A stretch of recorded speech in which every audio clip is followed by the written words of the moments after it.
Channel में स्वागत है। आज हम लोग पढ़ेंगे एनसीईआरटी कक्षा 10th का एक्सरसाइज 3.2 का क्वेश्चन नंबर 5 पढ़ेंगे। क्वेश्चन नंबर 5 में क्या कह रहा है?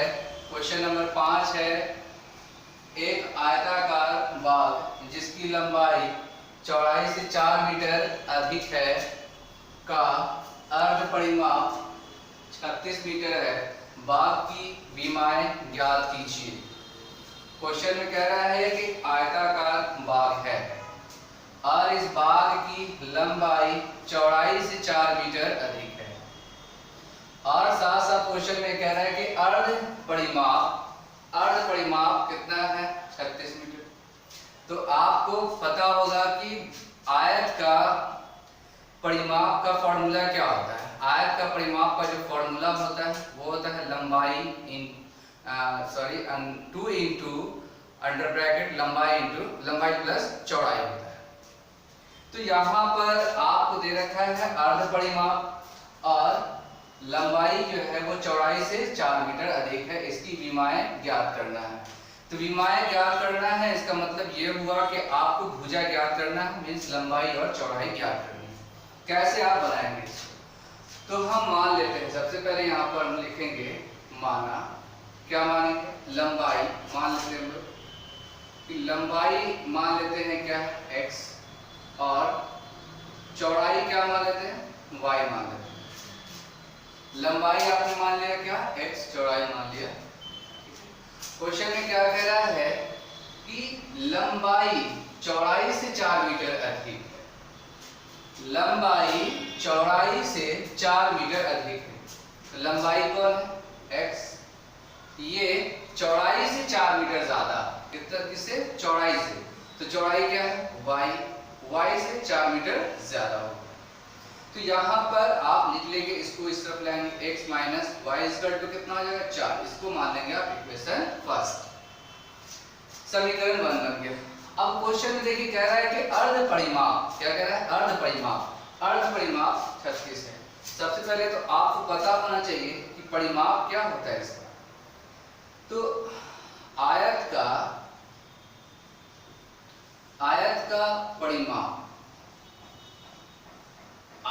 परिमाप मतलब क्या? आपको क्या होता है? आयत का परिमाप के लिए जो फॉर्मूला है 2 into under bracket l plus b। लंबाई 2 इंटू लंबाई जोड़ चौड़ाई, लंबाई प्लस चौड़ाई। तो ये आयत का परिमाप है। तो अर्ध परिमाप का मतलब क्या हुआ? परिमाप का आधा। तो परिमाप को आधा करने के लिए हम लोग क्या करते हैं? या तो इसको 2 से डिवाइड करेंगे या तो आप क्या करेंगे, इसको आप 1/2 से इंटू करेंगे। तो आयत का परिमाप के लिए क्या फॉर्मूला था? 2 इंटू अंडर ब्रैकेट लंबाई प्लस चौड़ाई। ठीक है, तो आप यहाँ पर लिखेंगे क्या? क्वेश्चन में कह रहा है अर्ध परिमाप अर्ध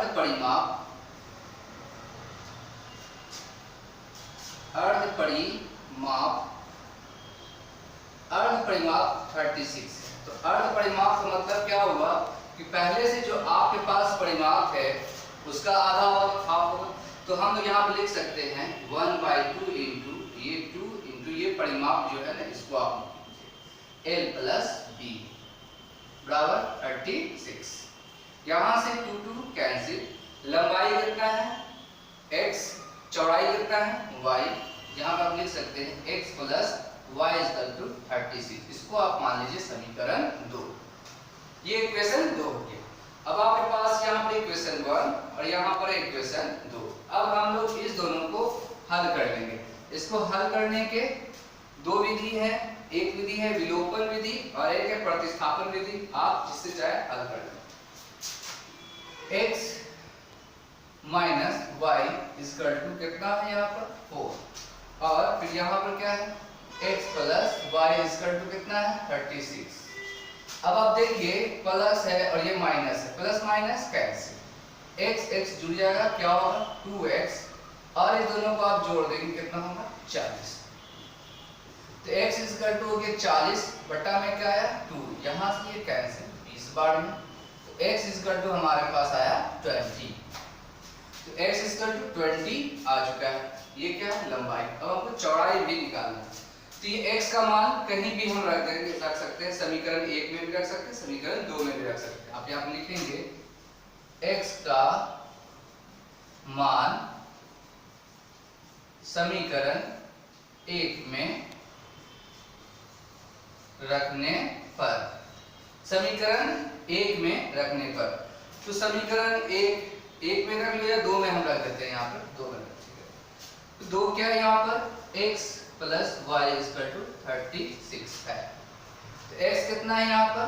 20 plus y equal to 36।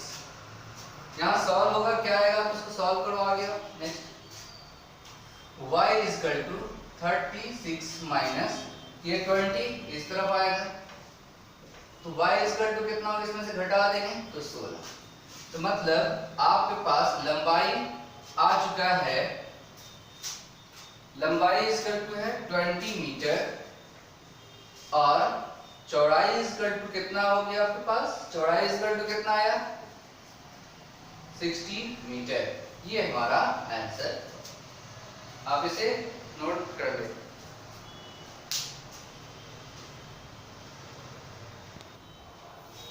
Question number 6। Question number 6 में क्या है? एक रैखिक समीकरण 2x + 3y - 8 = 0 दी गई है। दो चरों एक ऐसी और रैखिक समीकरण लिखिए ताकि प्राप्त युग्म का ज्यामितीय निरूपण जैसा कि प्रतिच्छेदी करती रेखाएं हो, समांतर रेखाएं हो, समपाती रेखाएं हो। यहाँ पर आपको एक समीकरण दिया हुआ है, ठीक है, और एक समीकरण आपको और लिखना है। पहला में इस तरह से कि रेखाएं कैसी होगी? प्रतिच्छेदी होगी। उसके बाद एक समीकरण और आपको लिखना है इस तरह से कि रेखाएं क्या हो जाए? समांतर हो जाए। एक समीकरण और ऐसा लिखना है ताकि रेखाएं कैसी हो जाए? समपाती हो जाए। कैसे? तो यहाँ पर सबसे पहले फर्स्ट को हम लोग सॉल्व करते हैं। क्या है यहाँ पर? क्वेश्चन क्या है आप उसको लिख लेंगे। 2x + 3y - 8 = 0। मैं आपको बता दूं कि रेखाएं यहाँ पर पहला में कह रहा है कि प्रतिच्छेदी होगी। रेखाएं प्रतिच्छेदी, आपको पता है यहाँ पर लिख सकते हैं कि रेखाएं कह रहा है प्रतिच्छेदी, रेखाएं प्रतिच्छेदी होगी। तो जब रेखाएं प्रतिच्छेदी होती है तो अनुपात क्या बनता है? नियम जो होता है वो नियम ये होता है कि a1 बटा a2 not equal to b1 बटा b2। तो आई बात समझ में? मतलब कि यहाँ पर आप क्या करेंगे? एक ऐसा समीकरण और लिख देंगे ताकि ये अनुपात हमें प्राप्त हो। तो कोई भी आप एक समीकरण और लिख सकते हैं अपनी मर्जी से, कोई भी एक समीकरण जो मर्जी हो वो लिख सकते हैं, लेकिन शर्त यहाँ पर यही है कि इस अनुपात को वो फॉलो करे, इस अनुपात पे वो लागू हो। मतलब a1 का अनुपात और b1 बटा b2 का अनुपात बराबर नहीं होना चाहिए। तो यहाँ पर आप लिख लें, कोई भी लिख लें, जैसे हम मान लेते हैं 3x लिख लेते हैं प्लस कुछ और ऐसा। इसका अनुपात आप लगाएंगे तो क्या है? इसका अनुपात लगाएंगे तो a1 बटा a2 मींस 2/3। तो आपको आगे ये करना है कि इसमें एक अनुपात हम ऐसा लगाएं जो इसके बराबर ना हो, मींस b1 बटा b2। आप कुछ और लेना चाहिए, कुछ और लेना चाहे, कुछ भी आप लेना चाहे तो जैसे यहाँ पर आप 8 भी लिख सकते हो, 8, ठीक है। तो ऊपर में क्या है? सबसे पहले तो आप देख लो ऊपर में क्या है, यहाँ पर 3 है, 3 लिख दिया आपने, ठीक है। तो आप यहाँ पर एक ऐसा अनुपात ले लो जो इससे बराबर हो ही नहीं। यहाँ पर आप कुछ भी रख लो, ऐसा रखना है कि इसके जैसा ना हो, बिल्कुल सेम टू सेम ऐसा नहीं है। तो यहाँ पर आप क्या करना चाहिए? जैसे कि यहाँ पर 2/3 है तो यहाँ पर 2/3 नहीं आकर के कुछ भी आ सकता है। तो आप जो रखना चाहे रख सकते हैं, हम 5 रख सकते हैं यहाँ पे 5। तो इसका मतलब ऊपर में तो ये एक इक्वेशन के लिए तो ये तो आ ही चुका 3। तो यहाँ पर हम क्या ले सकते हैं 5/, माइनस यहाँ पर आप ये जो c है इसकी जगह पे आप जो चाहे वो रख सकते हैं अपनी मर्जी से। यहाँ पे हम 2 रख देते हैं इक्वल टू 0। इस तरह से हमारा ये एक आंसर हो गया। ठीक है, तो आप उससे कह रहा था क्वेश्चन में कि एक समीकरण और रखिए, तो हमने एक समीकरण और क्या ले लिया है, ये ले लिया है। अब हम लोग इससे ग्राफ खींचेंगे ना, तो हमें कैसी रेखाएं प्राप्त होगी, प्रतिच्छेदी रेखाएं प्राप्त होगी। इसी तरह से आप दूसरे क्वेश्चन के लिए भी इसी तरह से बनाएंगे। दूसरा क्वेश्चन में क्या कह रहा है कि रेखाएं समांतर होगी। आप बताइए कि रेखाएं समांतर होने के लिए क्या शर्त है। रेखाएं समांतर होगी कैसे, यहां पर क्वेश्चन नंबर दूसरा के लिए फर्स्ट सभी में यही समीकरण रहेगा पहला, सिर्फ आपको दूसरा समीकरण अपनी मर्जी से रखना है। दूसरे में क्या कर रहा है यहाँ पर कि रेखाएं जो है वो आपसे कह रहा है कि समांतर है, समांतर रेखाएं कैसी है, समांतर है। तो आप बताएं रेखाएं समांतर होने के लिए क्या शर्त है। a1 बटा a2 is equal to b1 बटा b2 और not is equal to c1 बटा c2। मतलब कि a1 बटा a2 का अनुपात और b1 बटा b2 का अनुपात और c1 बटा c2 का अनुपात। तो आपको एक समीकरण और ऐसा अपने से खुद से ही लिख देना है अपनी मर्जी से, ताकि ये अनुपात फॉलो हो। कैसे, देखिए यहाँ पर ये दोनों आपस में बराबर कह रहा है, ये अनुपात कह रहा है बराबर। तो आपको एक और समीकरण, इसका टेबल आप पढ़िए। 2 को 2 से गुना करेंगे तो 4x, इसको आप 2 से इंटू करेंगे कितना होगा 6y। आप और भी कुछ रख सकते हो, यहाँ पर इस दोनों का आप अनुपात लगाइए, इस दोनों का आप अनुपात लगाएंगे a1 बटा a2 क्या आएगा 2 बटा 4, ये हो गया 1 बटा 2। ठीक है, आप इस दोनों का अनुपात लगाएंगे मींस b1 बटा b2 का अनुपात लगाएंगे तो क्या आएगा 3 बटा 6, तो 1 बटा 2 आ गया ना। तो ये दोनों तो आपस में बराबर हो गया। ठीक है, लेकिन आगे आपको c1 बटा c1 तो आपको दे रखा है -8। अब यहाँ पर हम कुछ भी ऐसा मान रखेंगे ताकि इसके बराबर ना हो, तो हम जो चाहे वो रख सकते हैं, बस इसके बराबर नहीं होना चाहिए। तो अगर मान लेते हैं हम यहाँ पर 16 रख देंगे तो इसके बराबर हो सकता है ना, तो हम यहाँ पे कुछ भी रख सकते हैं, यहाँ पे 5 रख दिया। ठीक है, तो यहाँ पर आपने 5 रख दिए इज इक्वल टू 0। तो आपसे कह रहा था कि एक समीकरण और रखिए, तो हमने एक समीकरण और ये रख दिया। आप कुछ और भी कोई भी समीकरण आप रख सकते हैं, लेकिन हाँ शर्त है कि वो इस अनुपात को फॉलो करे, इस अनुपात के बराबर हो। क्यों, क्वेश्चन में कह रहा है कि ऐसा समीकरण और लीजिए ताकि रेखाएं क्या हो जाए समांतर। तो एक ऐसा समीकरण मैंने ये लिखा है, आप और भी कुछ भी ले सकते हैं। तो ये हमारा आंसर हो गया। अब आप और तीसरा में क्या है संपाती। तो आपको पता है कि संपाती का क्या होता है।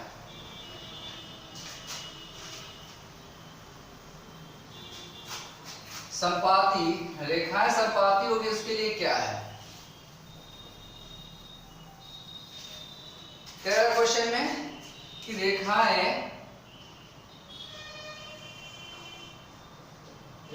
क्या है संपाती है। रेखाएं कैसी है संपाती। तो रेखा संपाती हो तो इसके लिए क्या अनुपात होता है, इसके लिए अनुपात होता है a1 बटा a2, b1 बटा b2 और c1 बटा c2। ये अनुपात है। आपके पास a1 b1 c1 दे रखा है, आपको a2 b2 c2 निकालना है। कैसे निकालेंगे, देखिए यहाँ पर कह रहा है कि सारे अनुपात बराबर होंगे, तो हम अगला समीकरण कुछ ऐसा लेंगे कि अनुपात बराबर हो जाए। जैसे पहला क्या लेंगे आप a1 बटा a2, तो आप इसी का टेबल लिख लो। 2 दूनी कितना होगा 4x।